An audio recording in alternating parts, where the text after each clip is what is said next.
pardon, c'est beau, mais éviter de blesser les gens, c'est encore mieux, mesdames et messieurs. Bonjour et bienvenue sur Fonasuba, votre rendez-vous matinal d'information et de divertissement sur Esaü Télévision. Très heureux de vous retrouver encore une fois ce matin, à suivre d'un instant à l'autre Boulou Info avec Elisabeth Iladja au sommet de ce matinal. Le monde des médias béninois est encore une fois en deuil après Raïssa Agbedi. Sonia Annick Agbantou, figure emblématique du digital, s'est éteinte, laissant un vide dans l'univers de la communication en RDC, République démocratique du Congo. Les églises catholiques et protestantes unissent leur voix pour la paix. Elles ont remis à Félix Tshisekedi, le président de la République, un rapport de mission dans le cadre d'un pacte social pour restaurer l'unité nationale au Tchad. Le Conseil de l'ordre des avocats s'alarme de l'état des libertés publiques et réclame justice après les récentes violences. Dans la Minute Sport de ce matin, la Ligue Ouémé Plateau renforce son encadrement technique en arbitrage Maracana. Les Amazones U20 et seniors se sont envolés pour le Maroc au Kyrgyzstan. Chabel Gomez brille et est récompensé. Après Boulou Info et la Minute Sport, on va poursuivre avec l'astuce santé pour ce matin. Sylvie Dédé nous donnera 5 aliments qui aggravent vos douleurs d'endométriose. L'artiste du jour sera avec Elvic Mbetoro. Et l'artiste qui sera à l'honneur ce matin est OMC ID, artiste, chanteur. Et pour boucler avec l'émission matinale de ce jour, je vous invite à suivre. Parlons-en avec nos différents intervenants. Le sujet de ce matin tourne autour du célibat. Voilà le paysage de Fonasuba de ce matin. On démarre sans plus tarder avec Boulou Info et la Minute Sport.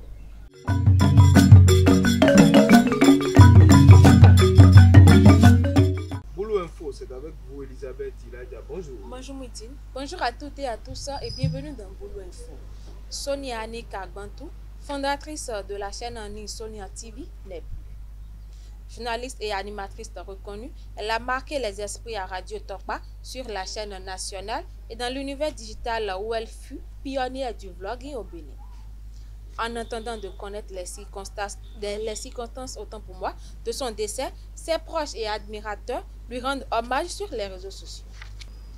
L'incident s'est produit ce samedi 21 juin à Kankolga, dans l'arrondissement de Sengré, où un homme apparemment en détresse mentale a escaladé un pylône de la SBE, affirmant que Dieu l'y avait confié. Alertés, les autorités locales et les sapeurs-pompiers de la base de Dougou sont parvenus à le faire redescendre sain et sauf, sans la moindre électrocution. Il a été immédiatement pris en charge pour des examens, alors que l'affaire continue de diviser entre miracle, folie ou simple chance. Après 8 ans à la tête du Centre des œuvres universitaires et sociales de Parakou-Koussopé, le directeur général Cécile Abdelraouf Sidi dresse le bilan de ses années de gestion et dévoile les perspectives pour l'avenir de l'institution. Suivez-le au micro de Moundine Lawani et Elvik Mbetoro. Si on devrait considérer secteur par secteur, en ce qui concerne l'hébergement, entre 2016 et 2024, nous avons pratiquement augmenté le nombre de résidents, c'est-à-dire le nombre de lits est passé de 812 à 1204 par là. Bon, à ce niveau, il faut reconnaître que nous avons fini de réfectionner presque toutes les résidences qui autrefois étaient délabrées. C'est ça qui nous a permis d'accroître un tant soit peu le nombre de résidents. Bon, pour ce qui est de la restauration, entre 2016 et 2024, nous avons pratiquement doublé le nombre de places servies aux étudiants. Et la grande innovation, c'est que en ce qui concerne la restauration et en ce qui concerne également l'hébergement, nous avons fait en sorte que l'année sociale se rapproche de plus en plus de l'année académique. Désormais, nous ouvrons les résidences, nous mettons les résidences à disposition des étudiants sur 8 mois, alors que l'année académique court sur 9 mois, disons. Bon, pour la restauration, nous mettons la restauration au profit des étudiants sur 7 mois. Nous commençons le service à partir du 1er décembre au 30 juin.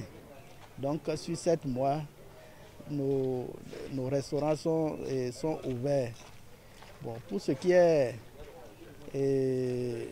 en vue de faciliter quand même l'accès à nos résidences et les conditions de vie de nos étudiants, bon, nous avons essayé de pallier autant que fait se peut à la pénurie d'eau qui autrefois était beaucoup ressentie. Nous avons réalisé des points d'eau, nous avons réalisé des forages qui fournissent désormais de l'eau aux étudiants, de l'eau potable aux étudiants pour la consommation et pour leurs besoins usuels. Bon, en ce qui concerne la restauration, au vu du fait que le restaurant est exigu pour recevoir un plus grand nombre d'étudiants, nous avons réalisé des boutiques au niveau de la galerie marchande pour pouvoir quand même desservir les étudiants. Donc, à la galerie marchande, il y a des étalages et il y a également des boutiques qui suppléent au service de restauration du COUS. Là-bas, il y a des mets africains. Bon, il y a des mets de toutes sortes que chacun peut acheter selon sa bourse. Donc nous avons essayé un tant soit peu de diversifier les mets offerts aux étudiants selon leur bourse. Il y a également au niveau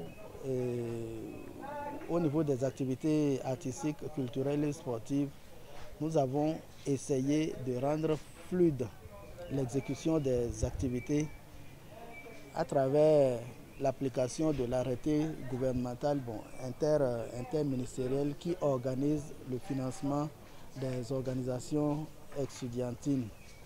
Donc désormais, avec plus de transparence, les activités artistiques, culturelles et sportives sont exécutées avec la complicité des responsables d'étudiants.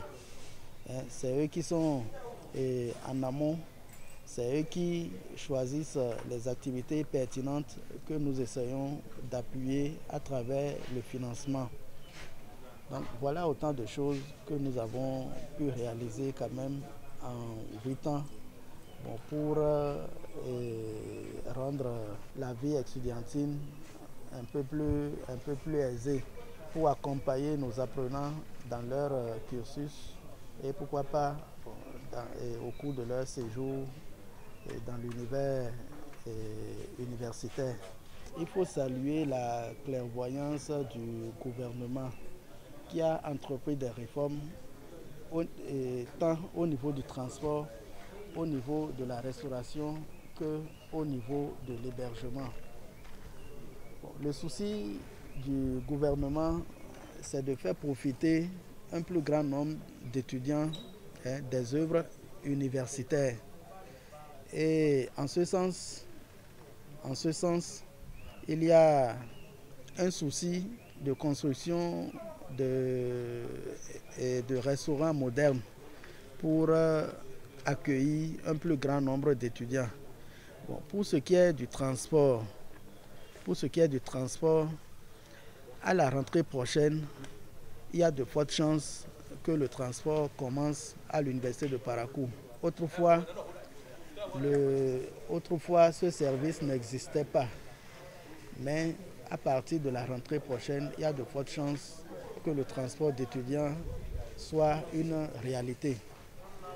Nous avons déjà procédé à l'identification des itinéraires nous avons procédé également à l'identification des points d'arrêt. Donc, c'est une question de temps que les bus soient mis à disposition et les démarches sont très avancées en ce qui concerne l'activation, disons, de ce service-là au niveau du gouvernement. Donc, nous espérons qu'à la rentrée prochaine, il y aura le transport d'étudiants qui sera effectif à l'université de Parakou. Hors de nos frontières, après 3 mois de consultation à travers le pays, à l'étranger et même avec les rebelles du M23, la CENCO et le LECC ont présenté au président congolais Félix Tshisekedi leur rapport pour un pacte social en RDC. Ce projet, porté par les épiscopats catholiques et protestants, vise à instaurer la paix, le dialogue et le bien vivre ensemble dans un contexte de crise politique et sécuritaire. Une équipe de travail sera mise en place pour approfondir l'initiative, bien que celle-ci suscite déjà des réserves au sein même du régime. Face aux récentes tueries, les avocats tchadiens exigent l'ouverture d'enquêtes sérieuses pour identifier et juger les responsables. Le Conseil de l'ordre dénonce également un rétrécissement inquiétant de l'espace d'expression et des droits fondamentaux. Il s'interroge sur les obstacles rencontrés par les journalistes et les défenseurs des droits de l'homme dans l'exercice de leur mission sur le terrain. C'est tout pour l'info de ce matin. Merci de nous avoir suivis. Merci à vous, Elisabeth Iladia, pour l'actualité matinale. Chers internautes, Elvic Oubetao pour la Minute Sport.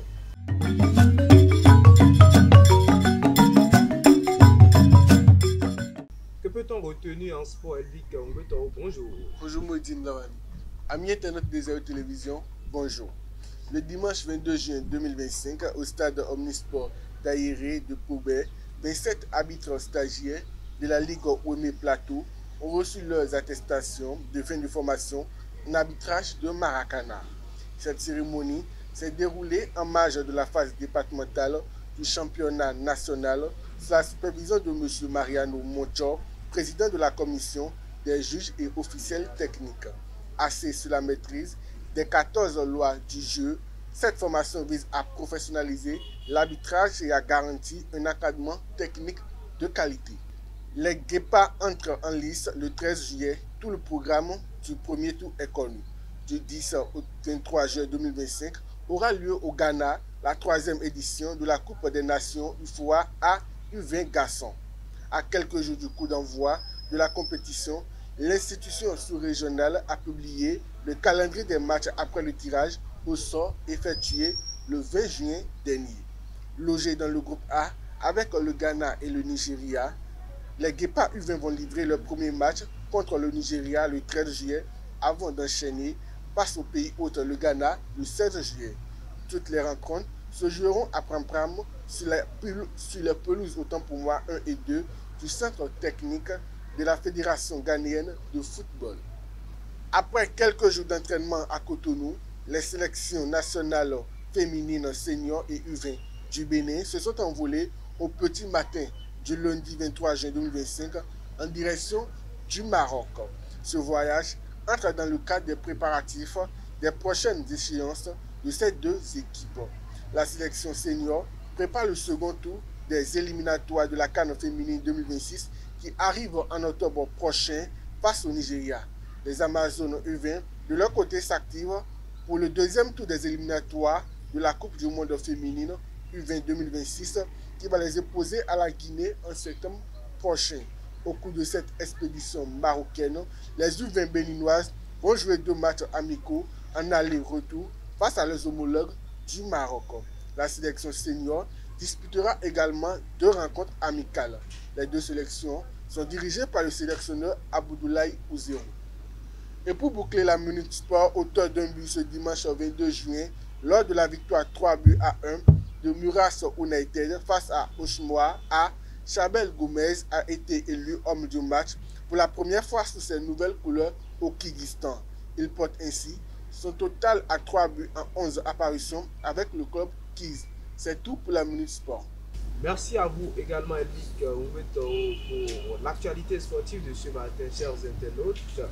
L'astuce santé, c'est avec Sylvie Dedeo.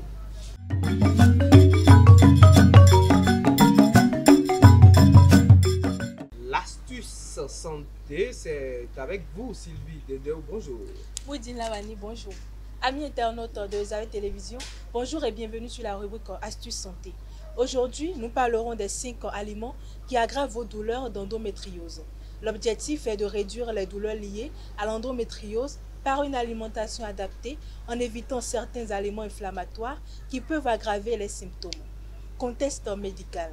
L'endométriose est une maladie chronique qui touche une femme menstruée sur 10. Elle se caractérise par la présence de tissus semblables à l'endomètre en dehors de l'utérus, entraînant des douleurs pelviennes, abdominales, menstruelles, digestives et urinaires. Aucun traitement curatif n'existe actuellement, mais la gestion des symptômes peut être améliorée, notamment via l'alimentation. Aliments à éviter pour soulager les douleurs. Aliments riches en FODMAP. Exemple, pommes, lait, miel, noix de cajou, légumineuses bleues.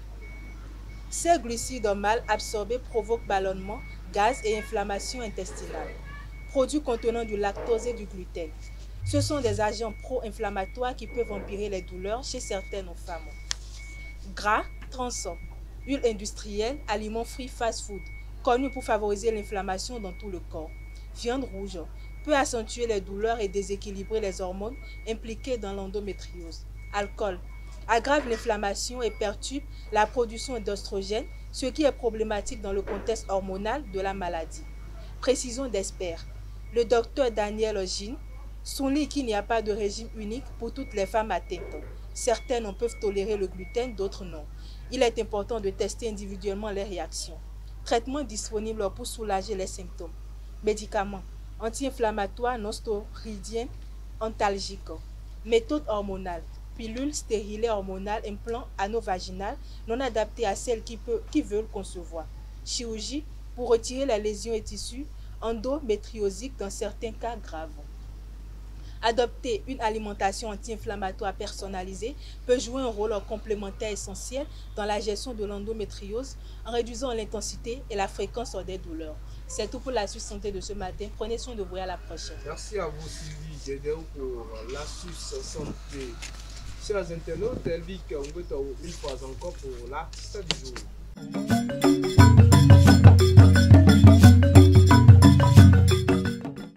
L'artiste du jour, c'est également avec vous, Elvic Ngweto. Bonjour à nous. Bonjour à nouveau, Moudine Lavani. Internaute de Zaï Télévision, bonjour à nouveau. Idriss Ambawo Ogoubi Foloa, de son vrai nom OMCID, est un artiste chanteur de nationalité béninoise né un 14 juin. OMCID signifie Ogoubi Morayo Kor Idriss et c'est le blaze de l'artiste.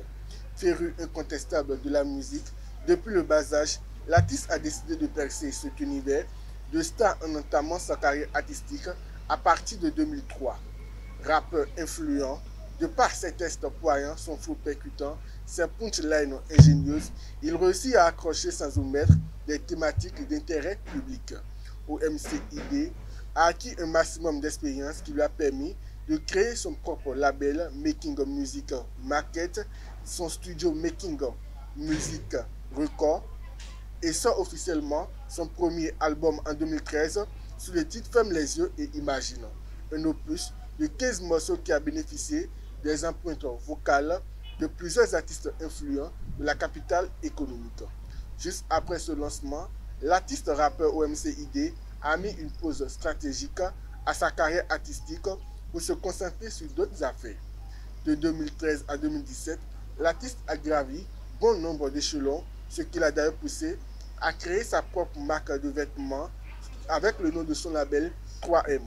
Il a aussi pris le temps de mûrir ses idées pour s'imposer musicalement et faire braquer sur les projecteurs. OMCID a délaissé le rap un petit moment pour virer vers le chant. Désormais, métamorphosé en chanteur, il joue sur plusieurs velours pour mieux s'adapter à ce nouvel horizon. C'est donc avec cette nouvelle veste que l'artiste chanteur OMCID viendra avec un nouveau opus intitulé Nouvelle Vision. C'est tout pour l'artiste du jour. Merci à vous une fois encore, Elvic Roubetoro, pour l'artiste du jour. À présent, chers internautes, parlons-en avec Elisabeth Iladja et Sylvie Dedeo.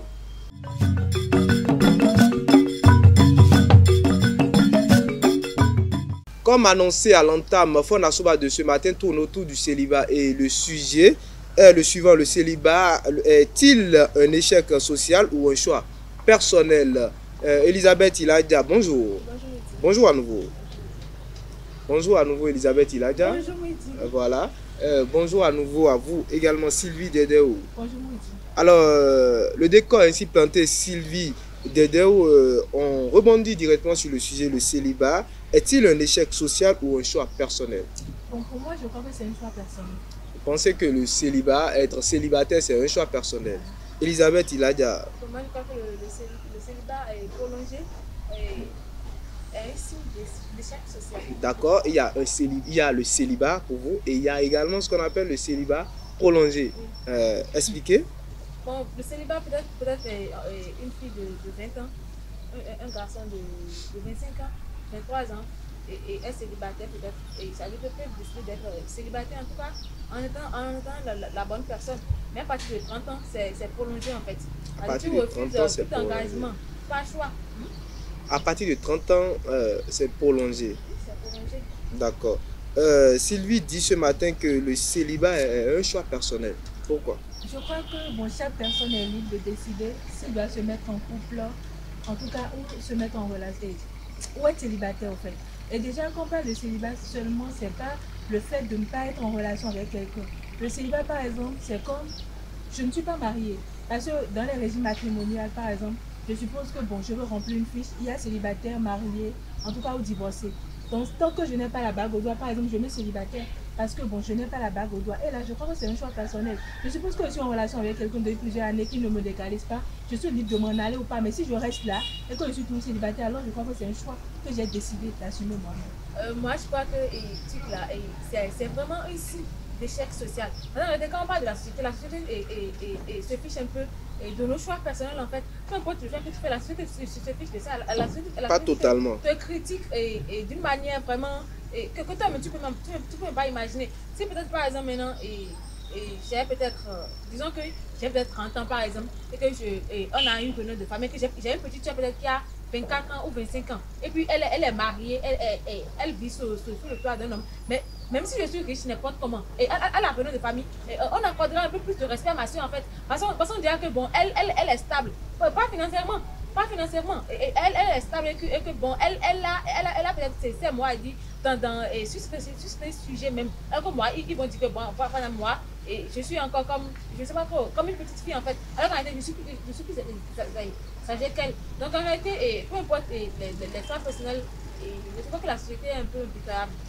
Moi, je crois que chacun est libre de prendre ses décisions. Parce que si on doit suivre en tout cas les dires ou bien les ragots de la société, on ne va pas évoluer. Je prends l'exemple des personnes qui souffrent dans les relations amoureuses, en tout cas qui sont dans des foyers, en tout cas qui subissent des violences dans les foyers par exemple. La plupart des femmes ne divorcent pas et disent bon, si je divorce par exemple, on va se dire mais en tout cas, le qu'en dira-t-on au fait? Et je crois que déjà, votre santé mentale doit primer plus que tout au monde. Si je suis dans une relation, je ne suis pas à l'aise, le mieux à faire pour moi, c'est de rompre cette relation et de devenir célibataire. C'est beaucoup mieux que de souffrir en silence. C'est vrai. Quel que soit ce que tu fais, que tu sois marié, divorcé ou deux, la société parlera forcément de toi. Donc c'est à toi de faire le bon choix. Moi, je crois que, donc Sylvie, vous devez savoir que moi, j'ai jamais dit que quelqu'un, je ne peux jamais supporter une femme qui souffre dans un foyer qui décide de ne pas quitter en fait. Je ne peux jamais la supporter. Donc, ce que moi je dis, c'est que c'est la société en fait. On parle un peu de la société ici. Et même une femme divorcée, mais même si elle a toutes les raisons de divorcer, la société va encore la juger, la critiquer d'un côté. Donc en réalité, ce que je dis, c'est que le célibat prolongé, si peut-être maintenant, on parle peut-être maintenant, et l'exemple d'un prof, le prof peut-être a subi, je ne sais pas trop, trop de traumatisme dans sa jeunesse maintenant, et puis il décide de ne plus se marier. Ça veut dire que c'est un choix personnel. Et peut-être que ce choix le rend heureux peut-être, et qu'il décide de ne plus se marier. Peut-être maintenant que quand il aura 60 et quelques, 80 et quelques, Et puis, il sera, au lieu d'être entouré de sa famille, de ses enfants, de ses petits-enfants, il sera peut-être dans une maison de retraite. Donc, je crois que la société et le jugement, en fait, on dira que bon, et quand tes semblables faisaient de bons choix, quand tu étais où, en fait? Alors qu'en réalité, c'est un choix personnel. Et puis, les gens vraiment conscients ne vont pas le juger, mais la société, si. Le fait de ne pas, je sais pas, de décider d'être célibataire, ou je vais rester sur l'expression d'Elisabeth de ce matin où elle disait qu'il y a ce qu'on appelle célibat prolongé. Voilà, d'être célibataire ou d'être célibataire de façon prolongée, c'est d'abord dangereux pour moi-même. Est-ce qu'on est d'accord? Déjà, je crois que le célibat, oui, mais je suis d'accord avec Elisabeth que le célibat prolongé, c'est vraiment mauvais. Parce que je suppose que je suis un homme et j'ai envie de réaliser certains projets, j'ai envie d'être financièrement stable. Parce que, en tout cas, c'est beaucoup mieux en tout cas de se concentrer sur ces projets que de s'engager très tôt dans une relation. Parce que les relations, déjà sans argent, ça n'amène pas, disons la vérité. Maintenant, je suis homme, par exemple, je décide de me concentrer sur mes projets et de réaliser en tout cas mes rêves, par exemple, avant de m'engager dans une relation. Donc, je suppose que ça peut me prendre jusqu'à 3, 4 ans ou 5 ans même en restant célibataire. Là, dans ce cas, c'est beaucoup plus compréhensible parce qu'on sait que la personne veut atteindre l'objectif donné. Mais dans le cas où je suppose que la personne n'a aucun problème, par exemple, elle décide là, par exemple, de ne pas s'engager dans une relation et peut-être d'aller dans les maisons closes, en griffe. Là, je crois que cette personne a un problème. D'accord, ça c'est le cas de l'homme. Quand il s'agit de la femme, c'est un peu plus compliqué puisque on sait tous, comme on le dit dans nos langues, la femme c'est comme une fleur. Vous voyez, elle se fane vite. Maintenant, à 30 ans, elle se dit, elle veut rester célibataire. Il n'y a pas de souci. À 25 ans d'abord, il n'y a pas de souci. À 30 ans, il n'y a pas de souci. Mais 40 ans, on sait tous que la société veut vraiment quelque chose de vous. Quand on vous met au monde, comme le dit, vous devriez forcément mettre également quelqu'un au monde. Et vous décidez d'être célibataire.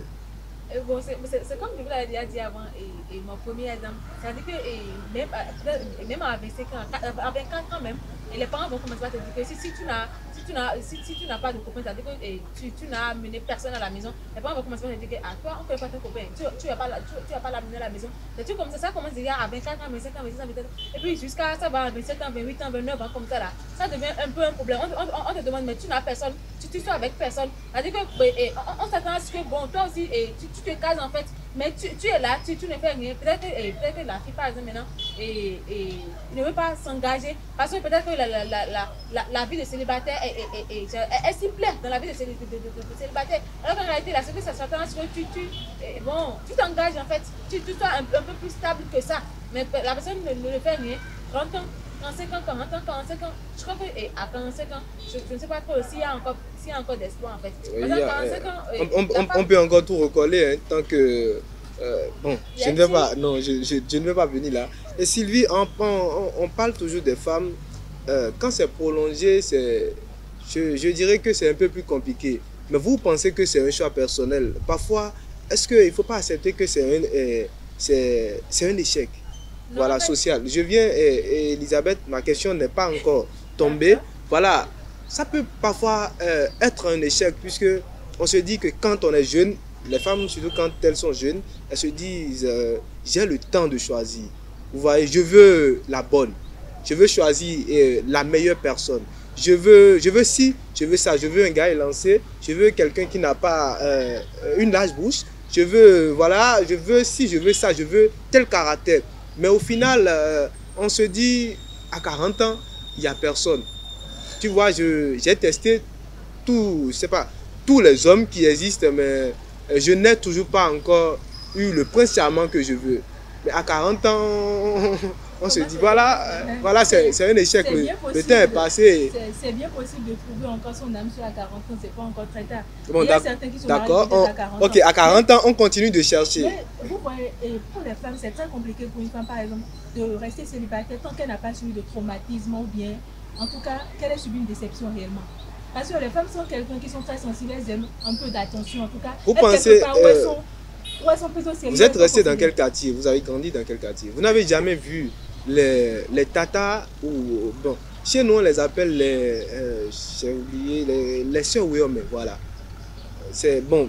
quand elles grandissent jusqu'à un niveau donné, elles n'ont pas de mari, elles n'ont pas, c'est pas, on les voit pas avec des garçons. Elles veulent toujours, elles sont toujours chic, voilà. On se dit que cette personne-là sait vraiment ce qu'elle veut dans la vie, puisque l'âge évolue de temps en temps, mais elle est toujours là à dire qu'elle veut le prince charmant. C'est pourquoi je dis qu'il y a d'autres femmes, c'est-à-dire que c'est la vie de célibat qui leur fait en fait. C'est-à-dire que quitter Jean pour Jacques, parce que Jean a peut-être une voiture, et puis c'est-à-dire que je laisse Jean. Elle veut le confort. Jean n'a qu'une seule voiture, et puis bon, maintenant Jacques a 3 voitures. Jacques a 3 voitures, après je laisse Jacques pour Pierre, et puis il y a 5 voitures. En tout cas, je ne sais pas trop. Des trucs comme ça, c'est d'abord, c'est un signe d'échec social. Peu importe, et puis même si cette femme-là, elle n'est pas du genre à, bon, je sais pas trop, à courir derrière l'argent, et que c'est peut-être qui a quelqu'un qui 2 voitures. Non, c'est ça, c'est un exemple. D'accord. Même si cette femme-là n'est pas du genre à courir derrière l'argent, et que c'est peut-être parce que bon, cette personne a été traumatisée dans son enfance, soit parce que quand cette personne avait été dans la vingtaine, peut-être elle a été traumatisée. Je crois que même là, c'est un signe d'échec social. Tu as échoué d'une façon inexplicable en fait. Donc c'est toujours un signe d'échec social. Et le célibat prolongé, c'est toujours un signe. C'est parce que peu importe ce que tu diras, peu importe tes choix, peu importe tes convictions, on te dira que tes camarades sont déjà dans des foyers, d'autres même déjà 3, 4 enfants. Mais toi, tu es ici avec la demoiselle. À quel âge en fait? Mais parfois ça peut s'avérer un choix. On voit des femmes de nos jours qui ont plusieurs enfants, mais qui décident de ne pas se marier. Ben, la société dit que quand on te met au monde, tu dois forcément mettre quelqu'un au monde. Alors j'ai des enfants, mais je décide de ne pas me marier. C'est peut-être également un choix. Sylvie, pour aller très vite, un mot. En tout cas, moi je dirais que le prince charmant, c'est seulement dans les séries on trouve ça, dans nos novellas au fait. Parce que l'homme parfait, ça n'existe pas. Je suppose que je cherche un homme par exemple qui a peut-être des critères physiques et qui doit encore avoir quelques types de comportements que en tout cas je recherche. Mais forcément, soit ce sont les critères physiques là qui ne sont pas en tout cas au complet, soit c'est le côté comportemental qui a un souci. Donc je crois que quand on trouve à 80% ou même à 60% ce que l'on recherche chez un homme déjà, et il y a des critères de base en tout cas que chaque femme doit rechercher. Donc je suppose même que je cherche un homme élancé, l'homme élancé par exemple ne me respecte pas en tant que femme ou bien me manque de respect. C'est un homme qui me respecte par exemple. Bon, ce sont des trucs basiques que les femmes doivent rechercher au fait. Donc avec ça, je crois que si on doit en tout cas perdre notre temps, ça dépend, les hommes on peut avoir la chance, mais c'est une chance sur 10 de trouver un homme qui soit en tout cas impeccable, qui soit fait à notre manière. Qui soit taillé. Nous-mêmes et qu'on le dessine, quoi. C'est très difficile de le trouver comme ça. En parlant d'hommes courts, ils ne respectent pas tout le temps. Hein. Merci à vous, Sylvie. Non, je ne vais pas donner un mot de fin à Elisabeth, puisque je pense qu'elle a eu le temps de bien s'exprimer ce matin. Merci. Sylvie Dédé, merci Elisabeth Ilaïda d'avoir pris part ce panel, chers internautes. Voilà, c'est tout pour Fonasuba et pour Parlons-en et pour Fonasuba de ce matin. Merci pour votre fidélité et à très bientôt.